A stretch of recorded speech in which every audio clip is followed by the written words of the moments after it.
this is Peter Propp, and the timer just started. Hi, I'm John Blossom, and welcome to another segment of 10-Minute Strategy. Today, we're going to take a look at some of the hot deals out there and what they're doing for some of the leading companies. Peter, a lot happening this week. It's really quite interesting. There's a lot of interesting companies that are taking a look at the future. They've got money to spend, and they're putting it to use in some very, very interesting ways. And John, some really quite big deals are happening, but it's not the one you're thinking about. In the social commerce space, there was a really big deal that was actually based on facts. And as opposed to fiction. And which one was that, John? Yeah, we have fact and fiction out there this week. We have Groupon out there that's in the Netherlands of maybe having a deal, maybe with Google, maybe with Facebook. We're not sure, and it may be $6 billion, it may be less, it may be more. We don't know. But in the meantime, Amazon went out there and put out some good investment money, over $170 million into LivingSocial. Thank you very much. Right. So these are two of the leading services, and it's really hard to say which one is going to be winning at this point since LivingSocial is moving so quickly. Right. But e-commerce based on social interactions there and crowd buying is really beginning to take off.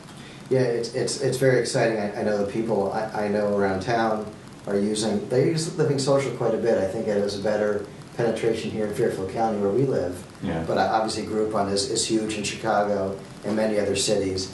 One of the things that's interesting that people talk about with the Groupon acquisition is that Google now gets access to a very strong or at least a large sales force in local communities. And that's a pretty interesting asset for a company of Google's strength that in the past hasn't really had a sales force like that. They've done a lot of stuff via tele and primarily through the web. It's a very good point, Peter. And at the same time, you look at some of their other acquisitions for ad networks, getting the right sort of ad representatives for the big agencies to bring in more display ads was part of their strategy also. Mm-hmm. They tried it with radio and decided that wasn't going to work out for various reasons.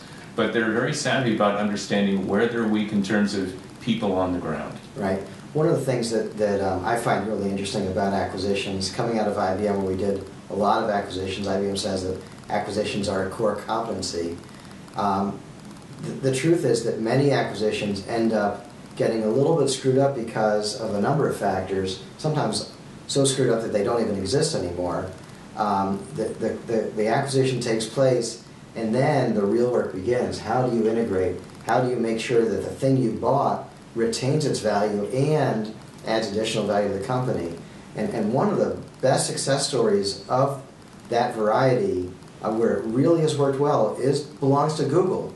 And that's the YouTube acquisition, which, remember, before Google bought YouTube, everyone said, how are these guys going to make any money? It's a loser. It's a great thing. It's a phenomenon. Oh, we love it. It's never going to make any money. We're not going to buy it. And how many companies that passed on that acquisition wish they had that time back? And think that they spent $1 billion on that, which people were raising eyebrows about at the time also. Yeah. And yet they've been able to pump money and brand investment into YouTube to make that work. Think at the same time period, MySpace was acquired by News Corp for about half that price and about twice the hype. Right.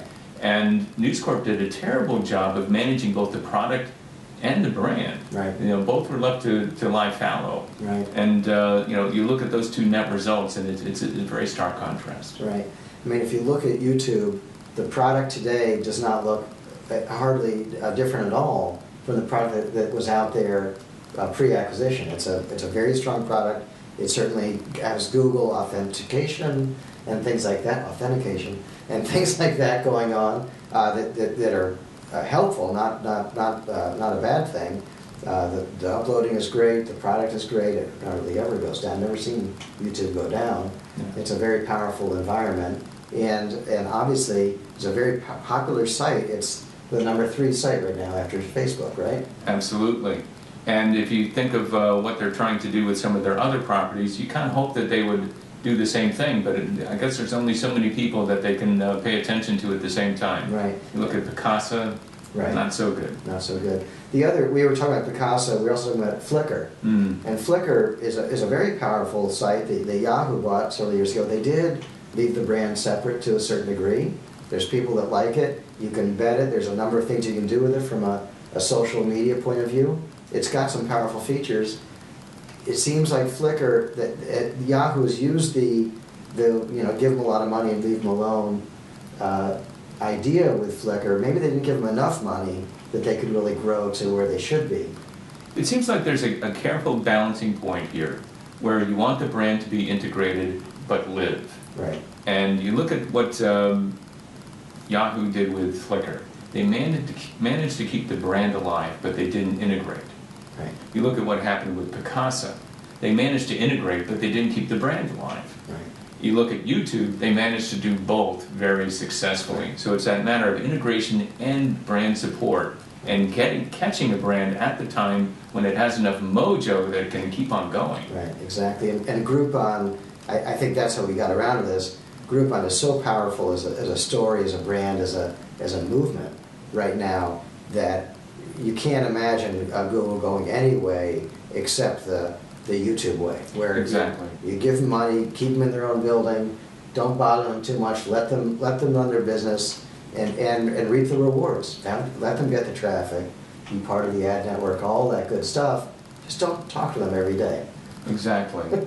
And oddly enough, if you think of some of the other video brands that were out there at the time, it wasn't that YouTube was the only player at the time. There were a lot of other brands that are saying, well, this is kind of hot, that's kind of hot. Right. Can you think of, maybe one or two brands that are out there from that period that still are alive today, in part because they thought they could go it alone? Mm-hmm. You can't. Right. You need to be able to integrate. And, there are a few success stories, but most have done it on an OEM basis. Right, right. It is awfully interesting. And then Facebook, that was able to avoid any outside investment altogether. They get offers from Microsoft and Google and everyone and their brother, but were able to go the VC route and avoid anyone screwing with their brand entirely. So thinking of the players that are out there in social shopping at this point, what do you think of their brands at this point? Well, I think Groupon obviously founded the category, or at least became the biggest player in the category very early on, and it's done extremely well. But LivingSocial is really growing in, and I know there's a number of other players that are still starting up all the time. It doesn't appear that there's a lot of barriers to getting into social shopping, that there's a lot of opportunity for other players to jump in there.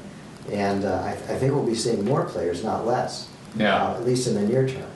And big players as well. You think of what Facebook was able to accomplish with lockdown, to be able to all of a sudden spit out Facebook Places. Right. And obviously that's a step towards those sorts of things. Right. And even now, with their potential acquisition, Google launched something called Google Tags. Mm-hmm. Just got something in the mail about it today, which is obviously oriented towards these sorts of coupon-oriented purchases. Right.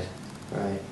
So it's a growing space. It's one to watch, and we'll be certainly taking a look at it and coming back to you with our thoughts on social shopping in the months and years to come.